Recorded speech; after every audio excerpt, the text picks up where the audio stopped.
بہت کم پاکستانی جانتے ہیں کہ سابق CIA ڈائریکٹر جارج ٹینٹ نے پاکستان کے نیوکلیئر سائنسدان ڈاکٹر عبدالقدیر خان کو القاعدہ کے سربراہ اسامہ بن لادن کی ٹکر کا خطرناک ترین انسان قرار دیا تھا، لیکن انہوں نے ایسا کیوں اور کس بنیاد پر کہا، اس کی اصل کہانی شاید کبھی معلوم نہ ہو سکے۔ BBC کی ایک رپورٹ کے مطابق 11 دسمبر سن 2003 کو امریکی خفیہ ایجنسی CIA اور برطانوی انٹیلیجنس ایجنسی MI6 کے افسران کا گروپ لیبیا میں ایک خصوصی طیارے پر سوار ہونے کو تھا جب انہیں خاکی لفافوں کا ایک پلندہ تھمایا گیا۔ یہ ٹیم لیبیا کے حکام کے ساتھ انتہائی اہم مذاکرات کے ایک خفیہ مشن کے اختتام کے قریب تھی۔ جب انہوں نے جہاز میں سوار ہو کر ان خاکی لفافوں کو کھولا تو انہیں علم ہوا کہ انہیں وہ اہم شواہد دیے گئے ہیں جن کی انہیں اشد ضرورت تھی۔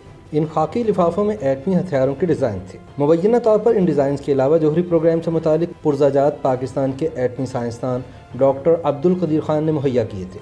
BBC کے مطابق گزشتہ نصف صدی میں عالمی سلامتی کے حوالے سے ڈاکٹر عبدالقدیر خان ایک اہم ترین شخصیت تھے۔ ان کی ذات دنیا کی خطرناک ترین ٹیکنالوجی کے حوالے سے جاری لڑائی، جہاں یہ ٹیکنالوجی رکھنے والے اور اس کو حاصل کرنے کے خواہش مند آمنے سامنے ہیں، اس کہانی کا ایک اہم محور تھی۔ سابق CIA ڈائریکٹر جارج ٹینٹ نے EQ خان کو کم از کم اسامہ بن لادن جتنا خطرناک قرار دیا تھا۔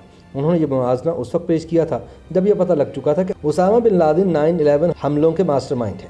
حقیقت یہ ہے کہ اگرچہ ڈاکٹر EQ خان کو مغربی جاسوس دنیا کا سب سے خطرناک انسان قرار دیتے ہیں، لیکن اپنے وطن پاکستان میں انہیں قومی ہیرو کے طور پر سراہا جاتا ہے۔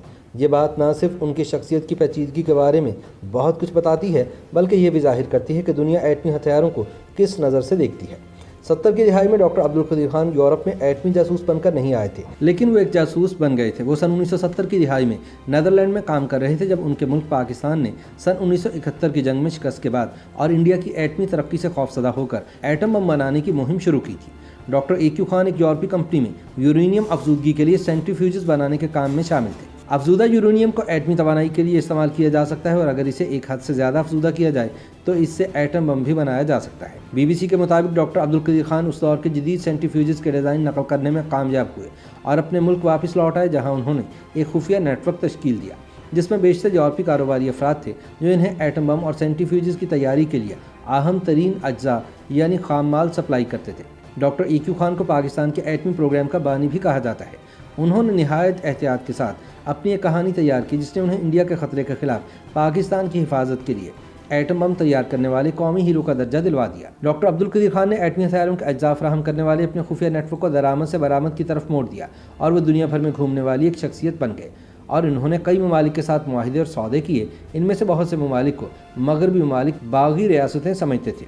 BBC کی رپورٹ کے مطابق ایران کے شہر نتنز میں ایٹمی پروگرام کے لیے سینٹریفیوجز کی تیاری کا پروگرام، جو حالیہ برسوں میں شدید عالمی سفارتکاری کی ایک وجہ بنا رہا ہے، اس کا نمایاں حصہ ڈاکٹر عبدالقدیر خان کے فراہم کردہ ڈیزائن اور مواد سے بنایا گیا تھا۔ ایک ملاقات میں EQ خان کے نمائندوں نے ایران کو ایک ایٹمی پروگرام کی تیاری میں استعمال ہونے والے مواد اور اجزاء کی ایک فہرست فراہم کی تھی جس میں قیمتیں بھی درج تھیں اور ایرانی حکام اس کے مطابق مال کا آرڈر دے سکتے تھے۔ عبدالقدیر خان نے 1 درجن سے زائد دورے شمالی کوریا کے بھی کیے اور یہ خیال کیا جاتا ہے کہ ایٹمی ٹیکنالوجی کے بدلے میزائل ٹیکنالوجی کی مہارت حاصل کی گئی تھی۔ ان تمام سودوں کے ساتھ ایک اہم راز ہمیشہ رہا کہ ڈاکٹر EQ خان یہ سب کچھ اکیلے کر رہے تھے یا وہ اپنی حکومت کے احکامات کے تحت کام کر رہے تھے، خاص طور پر شمالی کوریا کے ساتھ معاہدے کے معاملے میں۔ BBC کے مطابق یہ بھی کہا گیا کہ عبدالقدیر خان یہ سب کچھ پیسوں کے لالچ میں کر رہے تھے، لیکن یہ اتنا سادہ نہیں۔ وہ اپنے ملک کی قیادت کے ساتھ مل کر کام کرنے کے ساتھ ساتھ جوہری ہتھیاروں پر مغربی ممالک کی اجارہ داری کو ختم کرنا چاہتے تھے۔ انہوں نے ایٹمی ٹیکنالوجی پر مغربی ممالک کی اجارہ داری کو تنقید کا نشانہ بناتے ہوئے اسے مغربی منافقت قرار دیا تھا اور سوال کیا تھا کہ چند ممالک کو اپنے تحفظ اور دفاع کے لیے یہ ہتھیار رکھنے کی اجازت کیوں دی جانی چاہیے اور دوسروں کو کیوں نہیں۔ ایک مرتبہ انہوں نے یہ بھی کہا تھا کہ میں پاگل یا بیوقوف انسان نہیں، وہ مجھے ناپسند کرتے ہیں اور میرے خلاف ہر طرح کے من گھڑت اور بے بنیاد الزامات لگاتے ہیں کیونکہ میں نے ان کے اسٹریٹجک منصوبوں کو خراب کر دیا ہے۔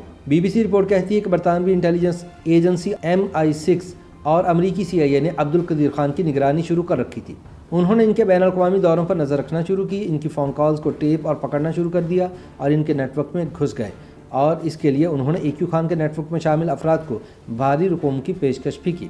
بعض مواقع پر کم از کم $10 لاکھ تک رقم کی پیشکش کی گئی تاکہ ان کے نیٹ ورک کے اراکین کو اپنا ایجنٹ بنایا جا سکے اور ان کے رازوں کو حاصل کیا جا سکے۔ BBC کے مطابق ایک CIA اہلکار کا کہنا تھا کہ ہم ان کے گھر کے اندر تھے، ہم ان کے دفاتر میں تھے، ہم ان کے کمروں میں تھے۔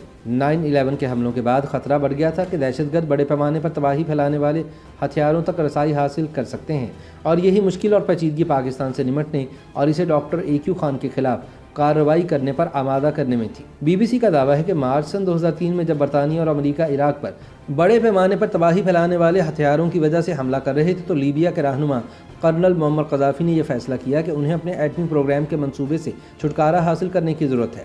یہ منصوبہ MI6 اور CIA کے خفیہ دورے کی وجہ بنا، اور جلد ہی اس معاہدے کے عوامی اعلان کے بعد اس نے امریکہ کو ایک اور اہم موقع فراہم کیا کہ وہ پاکستان پر زور دے کہ وہ ڈاکٹر عبدالقدیر خان کے خلاف کارروائی کرے۔ ڈاکٹر AQ خان کو اس کے نتیجے میں گھر میں نظر بند کر دیا گیا اور انہیں TV پر آ کر اعتراف جرم کرنے پر بھی مجبور کیا گیا۔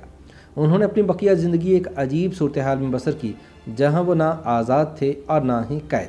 انہیں آج بھی پاکستانی عوام کی جانب سے ایٹم بم بنانے پر ملکی ہیرو اور نجات دہندہ قرار دیا جاتا ہے۔